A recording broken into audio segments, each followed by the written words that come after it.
Salut tout le monde, MakerScott pour vous. Aujourd'hui, on va parler impression 3D. C'est parti.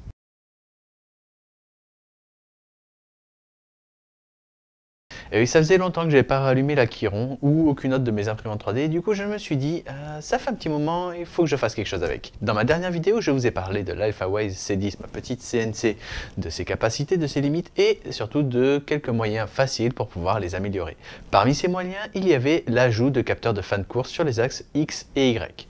Ces capteurs de fin de course ne vont pas augmenter sa précision, ils ne vont pas non plus améliorer sa puissance ou quoi que ce soit, ils vont juste la rendre plus fiable en lui donnant un système de coordonnées fixe. Les capteurs de fin de course en eux-mêmes seront simplement des capteurs classiques que l'on trouve sur les imprimantes 3D, des petits switch on-off tout bêtes.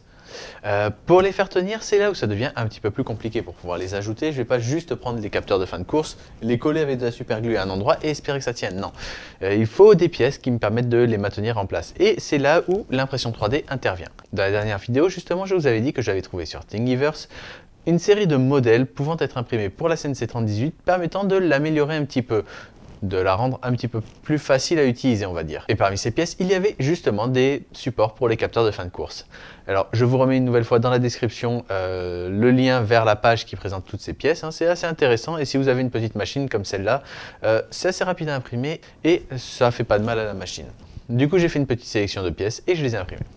Timelapse. Et oui, ça faisait longtemps que je n'avais pas fait un timelapse, alors j'en profite. L'impression ici s'est passée sans encombre, sans le moindre problème. D'ailleurs, j'ai été agréablement surpris parce que ça faisait un bon 4-5 semaines que je n'avais pas utilisé imprimante. Et généralement, quand je ne l'utilise pas pendant si longtemps, il faut que je refasse le zéro du plateau, que je ressorte la sonde, etc. Là, non, j'ai juste dépoussiéré le plateau, un petit peu l'imprimante aussi, passé un coup d'alcool dessus pour être sûr que ça adhère bien, lancé l'impression et tout s'est passé sans problème. La première couche était nickel, il n'y a pas eu de décollement, il n'y a pas eu de warping, les supports se sont imprimés correctement, les pièces sont sorties nickel. Bref, vraiment rien à dire. L'impression s'est faite en environ 4h30. J'ai utilisé du PLA couleur bronze classique parce que c'est ce que j'avais monté sur l'imprimante. Niveau température, pareil, on est dans les basiques, 200 degrés pour la buse et 50 degrés pour le plateau. Et c'est fini. Bien, voyons un petit peu ce que j'ai imprimé. Bien, et on commence avec les supports pour capteurs de fin de course. Donc on a ici 3 pièces pour les axes X et Y, 2 pour l'axe Y et 1 pour l'axe X. Comment ça fonctionne? C'est très simple. Ici vous voyez c'est parti un petit peu ovale. Hop là, ici. C'est là où on va venir fixer le capteur de fin de course. Et ensuite cette pièce, par exemple, elle va venir se fixer à l'arrière de la machine. Je ne sais pas du tout si on voit au niveau de la caméra. Bref, elle va venir se fixer à la fin de l'axe X et l'axe devrait percuter directement le capteur qui est monté dessus. Pour l'axe Z, on a 2 pièces. Une pièce qui va venir tout simplement à l'arrière de la machine, sur la structure, et une pièce qui va venir sous le plateau, qui va venir s'insérer sous le plateau dans les rainures et qui va entrer en contact avec le fameux capteur de fin de course. Là, on ne peut pas monter directement le capteur et espérer qu'il touche le plateau parce que le plateau va partir plus loin que la structure. Donc, on va utiliser cette pièce qui a une forme assez particulière. Je vais voir si le focus se fait. Donc elle va tout simplement rentrer ici. Alors il faut forcer un petit peu parce qu'il faut que je nettoie un peu les pièces, mais voilà. Ça rentre comme ça et la partie qui est là va tout simplement venir percuter le capteur de fin de course. De cette façon, ça va l'activer. Bien, maintenant voyons les autres pièces que j'ai imprimées. Donc ces pièces, les voici, il y en a 3. En fait, j'ai imprimé 4 fois ce groupe de 3 pièces. Alors qu'est-ce que c'est? C'est tout simplement un système de cale. Qui va permettre de maintenir les pièces en place sur le plateau. Jusqu'à présent, pour maintenir mes pièces en place, j'utilise ceci. Vous voyez, tout bête. C'est ce qui est fourni avec le kit. On a un écrou papillon, une rondelle et une vis. Vraiment tout bête. Alors pour l'instant j'utilise que des planches, donc c'est pas trop problématique puisque je fais un trou de chaque côté, je le mets et ça tient.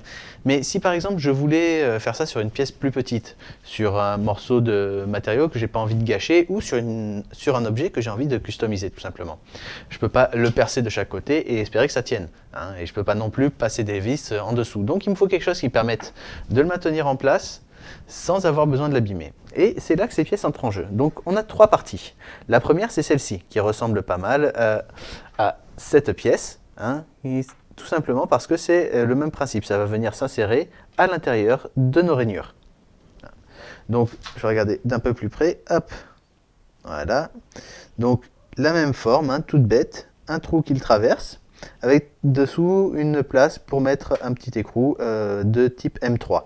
Voilà, donc une fois mis en place, un point de colle et ça tiendra très bien. Donc ces pièces rentrent dans les rainures du plateau et permettront donc d'avoir un point fixe et bien solide. En plus, avec la friction, franchement, ça bouge plus. Donc, on a ça. Ensuite, on a cette pièce qui est la cale en elle-même. Hein. Donc, encore une fois, hop, voilà.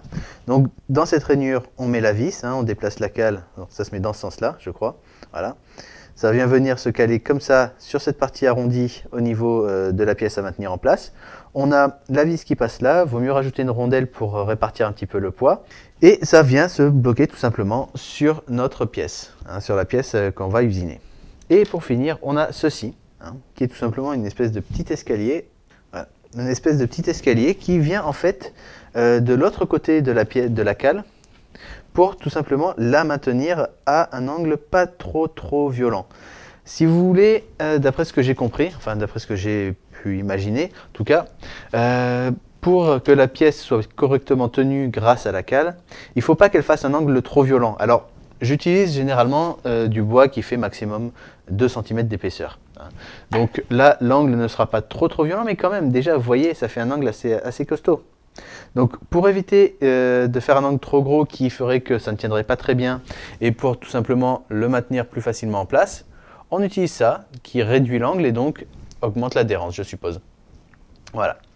Donc ce groupe de 3, j'en ai fait 4, comme ça j'aurai 4 cales pour pouvoir placer mes pièces et ça devrait me permettre de facilement maintenir en place certaines pièces. J'essaierai avec des morceaux de bois à voir si ça supporte le déplacement le long de l'axe X, hein, puisque c'est là où on va avoir les rainures. Donc c'est là où ces pièces sont susceptibles de se déplacer et donc de pas tenir en place, sachant que c'est du plastique hein, quand même. Donc si je force trop, ça casse, c'est pas de l'aluminium ou du métal. Donc forcément, je sais pas si ça va tenir. Mais bon, déjà, on va faire quelques tests, on va voir si ça marche. Et ben, c'est quand même un petit ajout sympa pour la CNC, sachant que ça prend pas de place, ça pris 4 heures à tout imprimer, donc franchement ça peut valoir le coup et je pense que ça devrait m'aider à maintenir le tout plus facilement en place et à travailler sur d'autres pièces que des morceaux de bois de palette. Bref, donc voilà, j'ai tout imprimé, maintenant il me reste plus qu'à tout installer. Donc pour ces pièces il y a juste une vis et un écrou à mettre, hein, donc c'est pas la fin du monde. Pour les capteurs de fin de course par contre, avant de les installer, je vais voir comment on fait pour activer les capteurs de fin de course, enfin la prise en charge des capteurs de fin de course sur la CNC, voir comment ça fonctionne avant de tout installer. Il y a pas mal d'infos sur le forum, donc je vais regarder et ensuite j'installerai tout. Il faut aussi que je retrouve 2 capteurs de fin de course. A noter que sur la page du modèle que je vous ai donné, il y a également un capteur de fin de course pour l'axe Z, qui vient se mettre, je crois, en dessous. Et en fait, quand l'axe Z arrive tout en haut, ben, ça l'active. Le problème, c'est que je crains que ça me fasse perdre trop de distance en Z.